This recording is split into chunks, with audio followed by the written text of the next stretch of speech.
वैसे दोस्तों James Gunn के according guardians of the Galaxy volume 3 पहले की दो पार्ट से काफी ज्यादा अलग होगी, क्योंकि इसमें बहुत सारे लोगों की ओरिजिन स्टोरी दिखाई जाएगा और हो सकता है आगे जाके स्टार लॉर्ड का में कोई नया लुक दिखाई दे। साथ ही साथ इस मूवी में थॉर भी है और आने वाले समय में इसमें ऐसी ऐसी चीज रिवील होगी जो कि मार्वल सिनेमैटिक यूनिवर्स का फ्यूचर आगे का डिसाइड करेगा। अब यहाँ पे दोस्तों हम लोग ये बात करेंगे कि रॉकेट रकून को कैसे बनाया जाता है और साथ ही साथ ग्रूट के अलावा और भी कोई ऐसी स्पीशीज है क्या इस मूवी में एडम वॉरलॉक एक्चुअली में एक विलन है या फिर कोई नया विलन सामने आएगा। तो दोस्तों कंप्लीट वीडियो स्टार्ट करने से पहले आप लोग कर दीजिए वीडियो को लाइक और कमेंट कीजिए guardians of the Galaxy volume 3।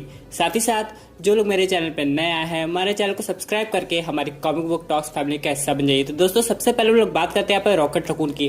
दोस्तों अगर हम लोग रॉकेट रकून की हिस्ट्री देखें तो पहले से ऐसा नहीं था। उसका जो प्लेनेट था वो रकून से भरा हुआ था और लोग नॉर्मल रकून थे जैसे कि अर्थ के होते हैं। अब वहां से होता क्या है कि कुछ रकून्स को ले जाया जाता है ताकि उन पर टेस्टिंग कर सके और उनको जेनेटिकली और साइबरनेटिकली मॉडिफाई कर दिया जाए। उसी में से एक था रॉकेट रकून।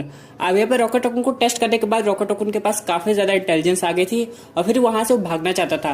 वो सबको हटा भी देता था, सबको बचा भी लेता था। इन सबके अलावा उसके जो फैमिली वाले थे उसको पहचानने से मना कर देते थे, क्योंकि अब रॉकेट रकून काफी ज्यादा इवॉल्व हो गया था। अब से रॉकेट रकून अपने रास्ते पर चल रहा है, लेकिन हो सकता है उसी चैम्बर में उसे ग्रूट भी मिला हो जहाँ पे उस पर भी टेस्टिंग हो रही हो। लेकिन दोस्तों मैं आपको बताना चाहता हूँ कि यहाँ पे कॉमिक बुक में ये बताया गया है कि ग्रूट अपने आप में एक सिंगल स्पीशीज है, यानी कि वो अपने प्लेनेट का एक आखिरी बंदा था।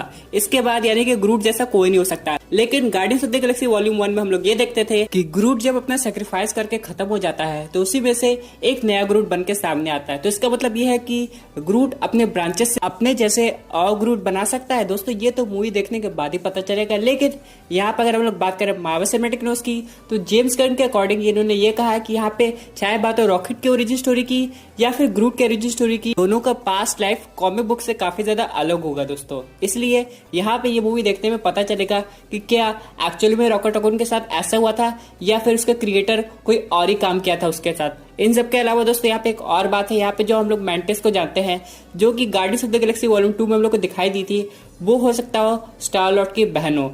अब आप लोग सोच रहे होंगे कैसे पॉसिबल। तो दोस्तों मैं आपको बताना चाहता हूँ, जब ईगो द लिविंग प्लैनेट अपनी स्टोरी बता रहा था तो स्टार लॉर्ड को ये बताता था कि कैसे वो अलग अलग यूनिवर्स में अलग अलग प्लैनेट्स में जाके कैसे लोगों के साथ रिलेशनशिप बनाया था। तो उसमें एक एलियन ऐसा भी था जो एग्जैक्ट मैंटिस जैसा दिखता था और यहाँ पे मैंटिस ये क्लियरली डिस्क्लोज नहीं कर पाई थी कि वो ईगो के लिए किस टाइप का काम करती थी।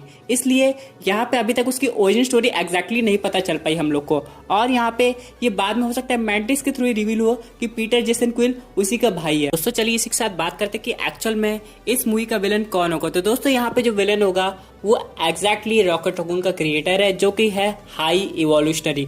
अब यहाँ पे इसने रॉकेट रकून के अलावा ऐसे कई स्पीशीज पे एक्सपेरिमेंट किया होगा और कुछ तो इसके कंट्रोल पे भी आ गए होंगे। रॉकेट रकून किसी तरह वहां से भाग गया होगा, लेकिन अभी भी रॉकेट रकून के कुछ ऐसे फ्रेंड्स होंगे जो इसके कब्जे में होंगे। फॉर एग्जाम्पल लायला द ऑटर। बहुत लोग सोच रहे होंगे कि यहाँ पे 2 पार्ट आ गए, रॉकेट रकून ने इसका जिक्र क्यों नहीं किया। दोस्तों यहाँ पे भले रॉकेट रकून ने इसका जिक्र नहीं किया हो, लेकिन यहाँ पे इसका ईस्टर एग हम लोग को ऑलरेडी पार्ट 1 मूवी में देखने को मिला था, जब नोवा कॉर्प्स ने रॉकेट को, ग्रूट को, पीटर क्विल को, गमोरा को सबको पकड़ लिया था। यहाँ पे अगर आप लोग देखें स्क्रीन पे, यहाँ पे जब रॉकेट रकून को एक्सप्लेन किया जा रहा था तो एसोसिएट्स के बगल में 2 लोग का नाम लिखा था, ग्रूट जो कि हम लोग जिसको जानते हैं और लायला, इसका हम लोग नाम पहली बार सुन रहे होंगे। लेकिन दोस्तों इसका मतलब ये है कि मार्वल सिनेमैटिक यूनिवर्स में हर चीज का कोई ना कोई मतलब बनता है, यानी कि आगे जाके लायला की एंट्री होने वाली है पार्ट 3 मूवी में। इसके बाद दोस्तों चलिए बात करते हैं हम लोग एडम वॉरलॉक की। यहाँ पे अगर एडम वॉरलॉक आता है तो एक तरह से वो एक ऐसा सुपर हीरो होगा जो अपनी पावर्स को समझ रहा होगा और उसे बताया जा रहा होगा कि क्या करना है क्या नहीं करना है। अब यहाँ पे अगर हम लोग बात करें सोन पेरी की, जो कि वॉल्यूम 2 में हम लोग को दिखाई दी थी,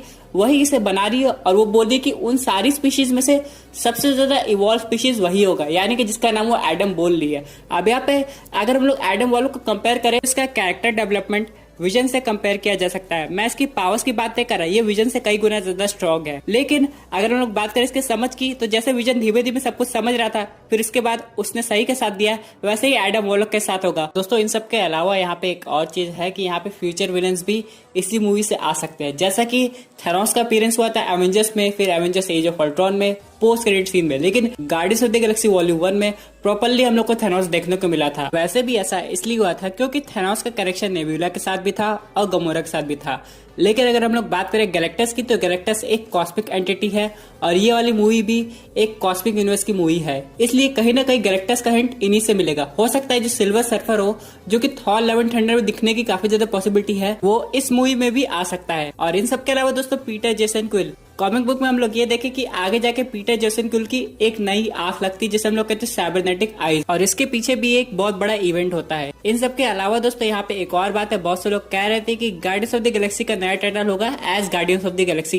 तो जेम्स गन ने अभी हाल ही में रिवील किया है कि ऐसा कुछ नहीं होने वाला, जैसे कि पार्ट 1 थी वॉल्यूम 1, फिर वॉल्यूम 2, उसी तरह ये आएगी वॉल्यूम 3 के नाम से। और दोस्तों अगर हम लोग थॉर के कैरेक्टर की बात करें तो उसका कैरेक्टर डेवलपमेंट इस मूवी में भी हम लोग को दिखाई देगा, लेकिन यहाँ पे थॉर हमें फिट जरूर दिखेगा थॉर 4 मूवी में, तभी ये मूवी और ज्यादा औसम होगी। अब यहाँ पे थॉर को एवेंजर्स एंड गेम में फैट दिखाने का ये मकसद था, क्योंकि थॉर को कुछ डायरेक्टर्स डिफरेंट लुक देना चाहते थे, इसलिए थॉर को ब्रो थॉर बना दिया। लेकिन अब जब थॉर की खुद की मूवी आ रही है तो थॉर सुपर हीरो जैसा दिखना चाहिए, और इसकी शुरुआत वॉल्यूम 3 मूवी से होने वाली है। वॉल्यूम 3 में हमें थॉर वर्कआउट करते हुए नजर आएगा, क्योंकि उसे इन्फ्लुएंस करेंगे रॉकेट फिर ड्रैक्स, क्योंकि दोस्तों ये दोनों थॉर की पर्सनालिटी से काफी ज्यादा इंप्रेस हुए थे। तो अगर थॉर इन लोगों के साथ रहता है तो थॉर को पहले जैसा देखना चाहते हैं और इसे वर्कआउट करने के लिए जरूर मोटिवेट करेंगे। चलिए दोस्तों बात करते हैं अपने अगले अपडेट की, जो कि रिलेटेड है एक्समैन से। यहाँ पे केविन फेगी के according X-Men Marvel Cinematic Universe में आने वाले हैं और उनकी कास्टिंग ऑलमोस्ट होने वाली है। कुछ म्यूटेंट्स के मैं नाम लूं जो स्टार्टिंग में हम लोग को दिखाई देंगे, वो है साइक्लॉप्स, फिर नाइट कॉलर, फिर storm, Starfire, professor Charles Xavier's और मैग्नीटो। अभी तक वुल्वरीन का कोई क्वेश्चन नहीं आया, यानी कि वुल्वरीन की मूवी अलग से आएगी, और ये जो बाकी सारे म्यूटेंट्स है ये अलग अलग मूवीज में हम लोग को दिखाई दे सकते हैं, जैसे कि ब्लैक पैंथर 2, कैप्टन मार्वल 2। अब दोस्तों यहाँ पे एक और बात आती है कि अगर प्रोफेसर चार्ल्स जेवियर्स यहाँ पे है तो यानी कि उनका स्कूल भी होगा जो म्यूटेंट्स को ट्रेनिंग देता होगा। इसका मतलब यह है दोस्तों कि वो स्कूल एग्जिस्ट तो करता है मार्वल सिनेमैटिक यूनिवर्स में, लेकिन अभी तक डिस्कवर नहीं किया गया होगा, और उसी चीज का डिस्कवरी होगा कोई भी आने वाली मूवीज में पोस्ट क्रेडिट सीन के रूप में। बाद में जाके जब एक्सपेंड की कोई मूवी आएगी तो उसमें वो स्कूल प्रॉपरली तरीके से दिखाया जा सकता है। दोस्तों सबसे इम्पोर्टेंट बात तो ये है कि यहाँ पे जो स्टॉर्म की ओरिजिन स्टोरी है ये काफी अलग दिखाई गई है। यहाँ पे ये कहा जा रहा है कि जो स्टॉर्म का ओरिजिन होगा वो बेसिकली वकांडा से होगा, और ब्लैक पैंथर स्टॉर्म को बचपन से जानता होगा, और टचाला को पता भी होगा कि स्टॉर्म के पावर्स क्या है, क्योंकि एक बार ऐसा हुआ था कि टचाला और स्टॉर्म किडनैप हो गए थे। बाद में स्टॉर्म ने अपनी म्यूटेंट पावर का यूज करते हुए दोनों को बचा लिया था। इसका मतलब ये है दोस्तों कि टचाला को पता था कि स्टॉर्म एक म्यूटेंट है, लेकिन अभी तक उसने कभी किसी को रिवील नहीं किया, यानी कि वकांडा में बहुत सारे ऐसे सीक्रेट्स है जो अभी तक सामने आना बाकी है। और दोस्तों कॉमिक बुक में तो ऐसा है कि जब स्टॉर्म की शादी होती है टचाला के साथ तो बहुत सारे सुपर हीरोज आते हैं, चाहे बात हो एवेंजर्स, चाहे बात हो एक्समैन, फैंटास्टिक फोर, सब कोई, इवन वॉचर वो भी आता है। लेकिन दोस्तों इन दोनों की शादी के बाद ही एवेंजर्स वर्सेस एक्समैन मूवी हम लोग को देखने को मिलती है। उसके बाद इन लोग को डाइवोर्स हो जाता है। स्टार्टिंग में तो जब टचाला स्टॉर्म को प्रपोज करने जाता है तो स्टॉर्म मना कर देती है, लेकिन किसी तरह टचाला उसको मना लेता है। हो सकता है वाइब्रेनियम की अंगूठी दिया होगा, और क्या। इन सब के अलावा यहाँ पे एक चीज और है दोस्तों कि ये सब ब्रेकअप तब होता है जब नेमर वकांडा पे हमला कर देता है। उसके बाद स्टॉर्म को लगता है कि अब उसे अलग हो जाना चाहिए।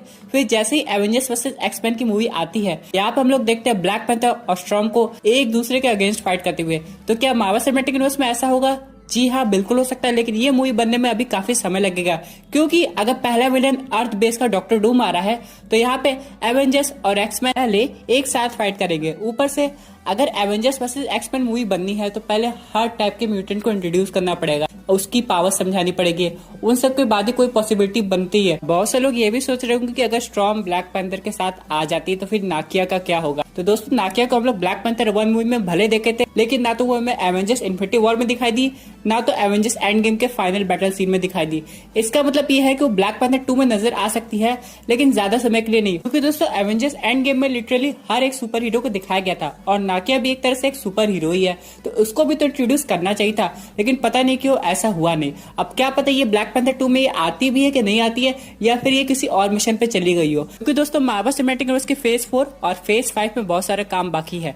नए एवेंजर्स को इंट्रोड्यूस करना है, फिर गैलेक्टस को दिखाना है, फिर डॉक्टर डूम को दिखाना है। इन सब के अलावा फैंटास्टिक फोर अभी तक आए नहीं है, उनकी स्टोरी लाइन बनानी है, फिर म्यूटेंट्स की पावर को दिखाना है। फिर सबसे बड़ा रीजन कि इतने समय तक अगर म्यूटेंट्स अर्थ पे थे, यानी कि इस करंट यूनिवर्स में थे, तो वो है कहाँ, इस रीजन को भी जस्टिफाई करना होगा। और ब्लैक पैंथर 2 के अलावा ऐसी कौन सी मूवीज होगी जिनमें हम लोग को म्यूटेंट्स का एक्चुअली में अपीयरेंस या फिर रेफरेंस देखने को मिलेगा। अगर अभी तक सब कुछ सही चला हो तो हम लोग ब्लैक विडो देख चुके होते और नवंबर में इटर्नल्स आ गई होती, क्योंकि इटर्नल्स भी एक बहुत इंपॉर्टेंट मूवी है जिसमें इटर्नल्स का क्रिएशन, डेविड्स का क्रिएशन और यहाँ तक कि ह्यूमंस का क्रिएशन दिखाया गया है, इंक्लूडिंग ये भी दिखाया गया कि सेलेशियल्स कैसे आते हैं और इटर्नल्स और डेविल्स को कैसे बनाते हैं। तो दोस्तों ये थी कुछ अमेजिंग अपडेट जो कि रिलेटेड थी वॉल्यूम 3 मूवी से और म्यूटेंट के इंट्रोडक्शन से।